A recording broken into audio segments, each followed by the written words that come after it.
Welcome back from that short break. You're still watching Sunrise at Sea right here on CTV, and it's time for our views. My name is Apollo Sarah, and I am joined by the ladies on the couch today, Sandra Kopp, Shivan Alma, and Aki. How are you? Welcome back to the show. Thank you. Thanks for having me. All right, so let's get into it. I was reading on the internet, and then something triggered me, and it's in regard to visitation days in schools. And actually, coincidentally, this weekend, some schools will be having, boarding schools will be having visitation days. It's been approximately 2 months since schools reopened after closing for about 2 years. Not about, 2 whole years.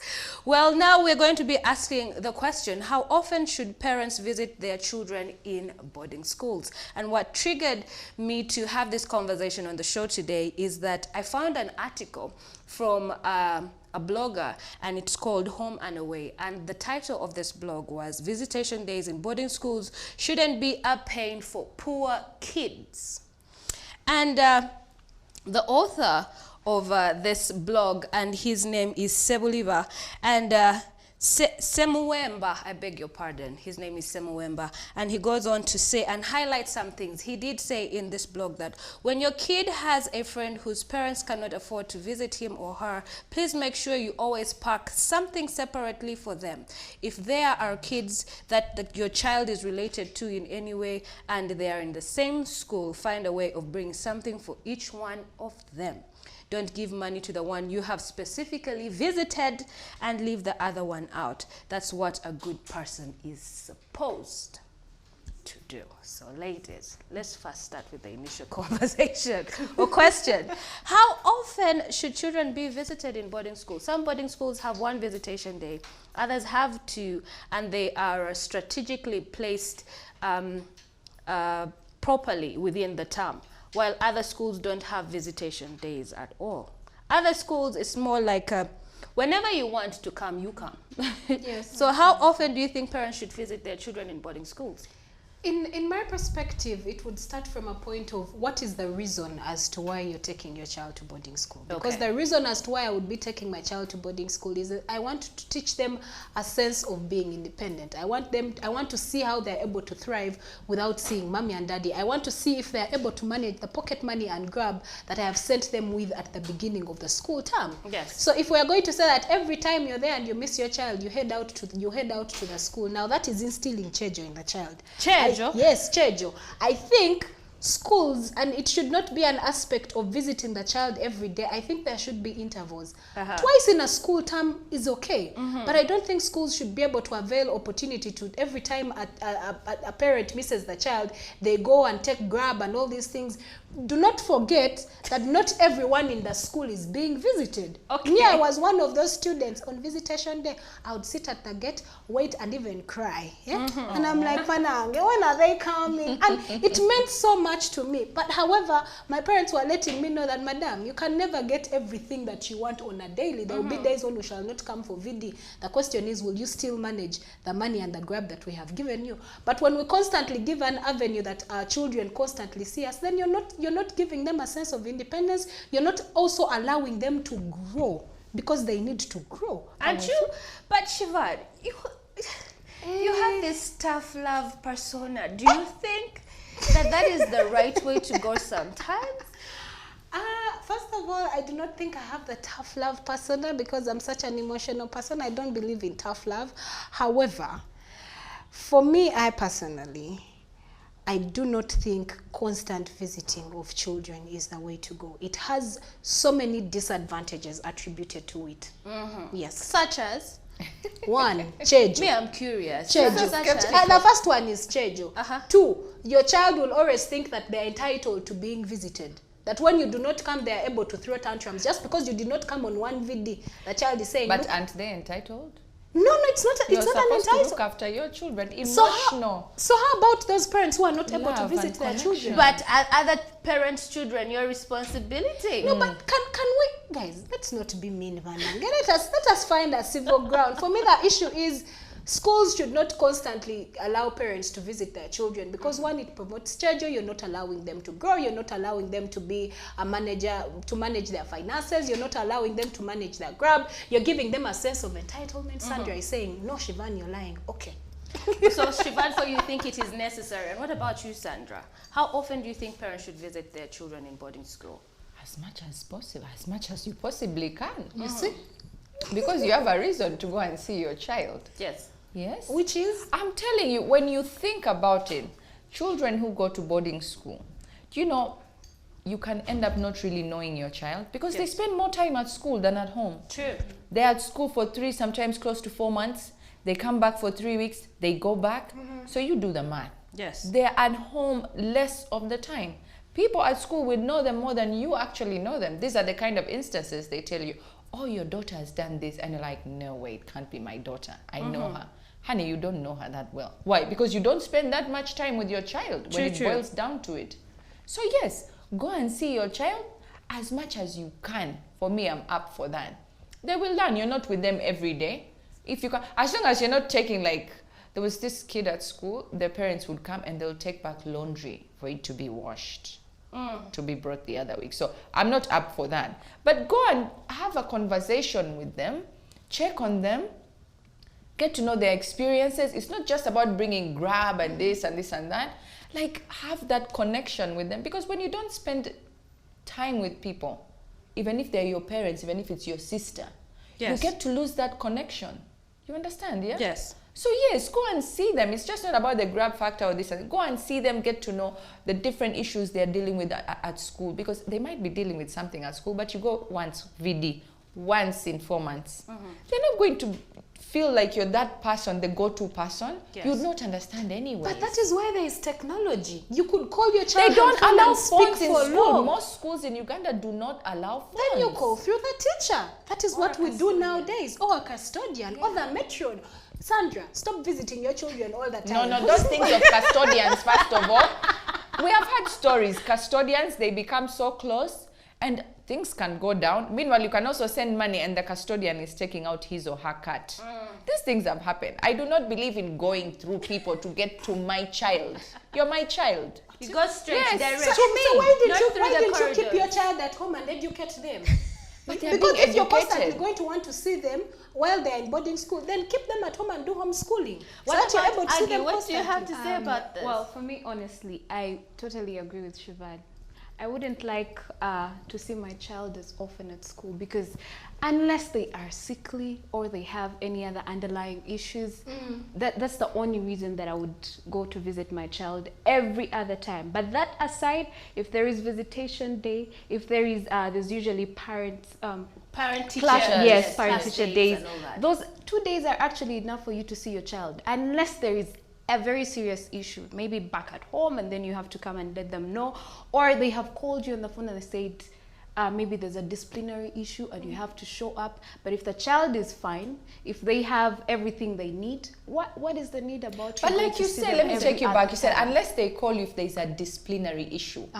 You see, these issues come about because When you're there's not no present. communication. You're waiting until it has already happened. Maybe if they were having an issue and they could talk to you about it, if you saw them oftenly, it wouldn't be a disciplinary You could issue. even when- them yes. on phone. Yes. Then they should let Call our them. children have phones at school so that I can chat with Also, my the other son. alternative could be that you Yes, keep your child after at class home we and chat. you teach them. Because All what is right, the ladies. point of- There are many reasons as to why parents would take their children to school. Some of them, they would like to access specialized programs and engaging academic programs for their children. So some programs are catered or specialized to boarding settings, and day schools may not be in a position to incorporate this style of system in their school. Another problem could be to address learning challenges. For instance, if you want your child, say, you have a special needs child and you need a specialized or trained people to help, or personnel to help you. Sometimes you're not able to yourself, so perhaps you can, admit them to a boarding school that, caters to their needs. Another one is to provide stability and support. Some parents, believe it or not, will send their children away to boarding school so that they are able to focus on work, making money, earning, getting the place home, secured and stable for them, so that when children can be a distraction sometimes. You're not able to really fully work and focus on the goal or task at hand because you have children around. So having them away for some parents would allow them to actually focus on work, make money and even save on money, because when you have your children around, then you have to buy parking every day. They want toys, they want data, they want you to pay for the decoder. They want you to do all these things, so you find yourself diverting funds that could have initially taken care of something bigger, like say paying the mortgage or paying the rent or electricity bills, whatever the case may be. Another reason is to promote healthy family dynamics. So you send your child to a school that probably follows a curriculum that supports, say, some family values or maybe religious values. Say, for instance, to Catholic school, Muslim school, Anglican school, whatever the case may be. Another reason could be to prepare them for secondary school or for higher learning, when they're going to, say, go off to secondary school or to college, university, or wherever it is that may be. And others is to teach them a lesson. Believe it or not, some children are sent to boarding school because they misbehave as a punishment. And I think that is where parents get it wrong. I think it is very wrong to send your child to boarding school as a means of punishment, because they'll constantly look at it and be like, boarding school. Is it punishment or is it rehabilitation? Also I hear rehabilitation. Look at Sandra choosing her words very clearly. Rehabilitation. Yes, but it's not punishment. But also you mentioned something important. Yes. You said preparing the child for higher learning institution and of course being alone. Let's look at the number of children that have constantly been around their parents. Yes. They are not even able to think for themselves. They constantly think their parents will always be there day one, day two, to look out for them. Yes. That is why I say again, if you have not been invited to school, if it is not VD, if you feel that you need to talk to your child, please call, because you're going to be the downfall of your child. They are always going to be living under the guise of, oh, mommy and daddy will always be there. Oh, mommy and daddy will come and check up on me. These are people who cannot even live on their own when it comes to university, because they will be expecting their parents to still check up on them. Yes. But I don't agree, Shivan. What you say, just to take you back a little bit. Children who who stay with their parents cannot do... constantly visited. And No. The ones who don't go to school and stay with their parents, yes, cannot do much for themselves because they expect their parents to step in. Yes. But I don't quite believe that. Yes, it could go either way if the parents are always meddling in their children's lives and being saviors to them. But you can stay with your children, yes. But if they are going through something, you tell them, you know what, you are in this situation, so you need to get yourself out of it. Yes. And also children can learn in the way their parents handle adversity in their lives, and then they can apply. By observation is one form of research, so they can observe and then apply what they have observed as well. So it could go both ways. Yes. Right? Yes. Yes. But I would like to add on what Shivan said. Usually when you are taken to boarding school and you're no longer in the face of your parents, they're not there for you to confide in, you learn a sense of independence. You get to figure out things on your own. I mean, we've been in school for how long? So many of us, they never got to visit us that often, and we had to figure out things on our own. Like, if I have a problem, if I cannot talk to the custodian, if I don't have a friend to talk to, I have to figure it out on my own. So that goes with you until when you get to secondary school, when you get to university, you just learn how to figure out things, even when your parents are not there. A child who is always in their parents' face, they always have that sense of security that my parent is here. If something is lacking, I'm going to my mom. If something is lacking, I am talking to my dad. So they lack that independence. But don't you think it is necessary for every child to have a sense of security with their parent? Yes. Because that is why you can make a phone call. Because many times we do actually end up facing many problems in our lives because we do not have a relationship with our parents. Look at girls who had absent fathers in their lives. They are at a higher risk of engaging in risky sexual behavior. They're at a higher risk of dropping out of school. They're at a higher risk of getting involved in wrong crowds. And same thing with boys. Drug addiction, peer pressure, crime, all that because they do not have parents in their in their lives. Yes. Well, psychologists have come up with a study that showed that, well, some studies did show that sending children to boarding school has no psychological impact or mental health impact on a child. However, some reports did say, the same report did say there's an increase in loneliness in children that go to boarding schools. They feel isolated, they feel neglected, and the levels of feeling lonely actually rise. And they also went on to say that some side effects in children, especially who are sent to boarding school a lot early and from the ages of 5 all the way to the ages of 10, are at a higher risk of contracting anger management issues, anxiety, depression, failure to sustain relationships, and fear of abandonment. There is something I want to highlight. Even while we're talking about boarding schools, I think it's very important that parents understand at what age should you take your child to a boarding school. However, the problem is children of nowadays have a sense of entitlement. Our parents didn't visit us at school constantly. Did we die? Didn't we turn out okay? Aren't we here? You see, the problem of children of nowadays is that they feel entitled. By the way, let me tell you something. There are children who do not get to see their parents as often as you want to see them. Yes? There are children who are taken to school in Kampala and their parents stay in rural areas. They cannot constantly afford to come and see them.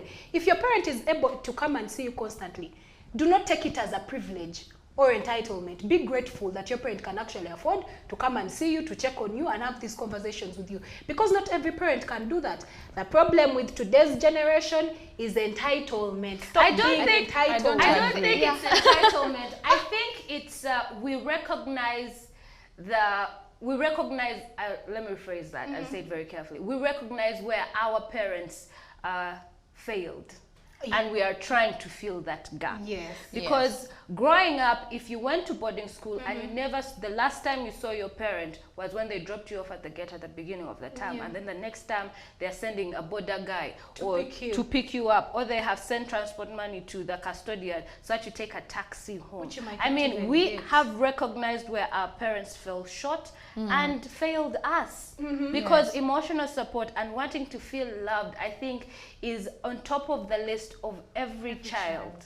Yes. I want to be seen, I want to be loved, I want to be appreciated, I want to be heard. Exactly. And that's why psychologists do say, and studies have shown, that children who are sent off to boarding schools, the ones that come from, say, struggling backgrounds, they end up dealing with things such as anxiety, anger management, resentment, feeling abandoned. They end up withdrawing. And yes, it is good for a child to learn to be independent, but at what cost? Absolutely. You understand? At what cost is this child learning independence? Are they learning it as from a place of survival? Yes. Because then that becomes a very different exactly. playing It becomes very different. It becomes very difficult.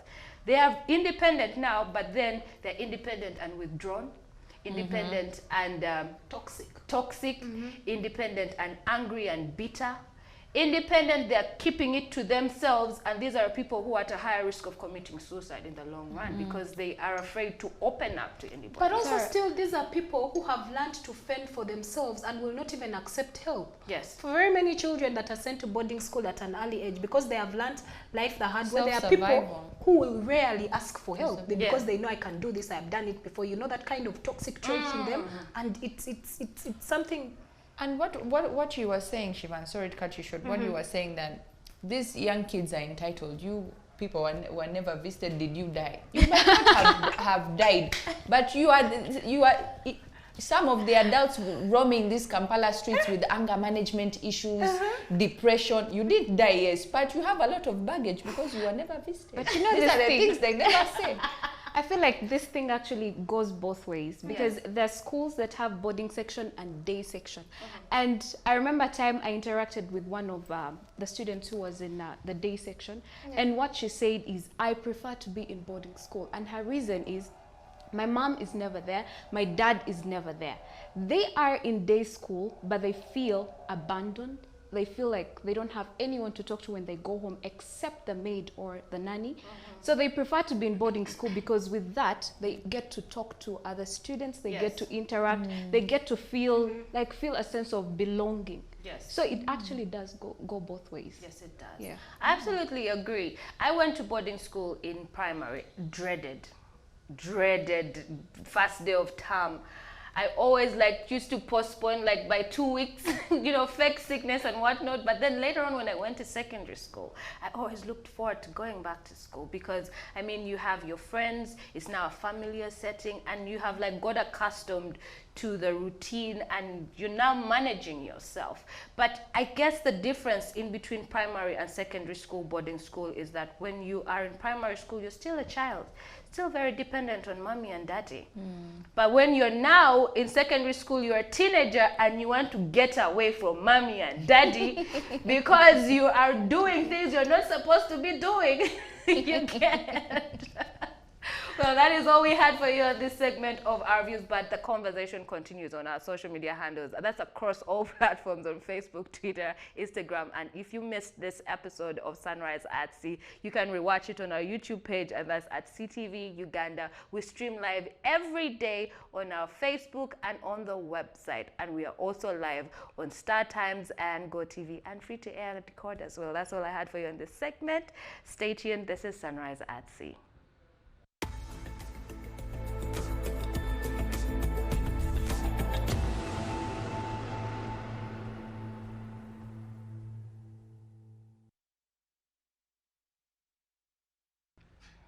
Well, thank you for joining us. But again, we'll be back here tomorrow, same time, 7 a.m. to 9 a.m. This is CTV. Stay tuned because we later have another program that is Woman of the Month, and it's going on until the end of the month in celebration of all the phenomenal women in Uganda. This is CTV. Remember to follow SOPs, wash your hands, use soap when you wash your hands, use sanitizer, wear your mask, and social distance. From me and the ladies here at CTV, Sunrise at Sea, have a great day.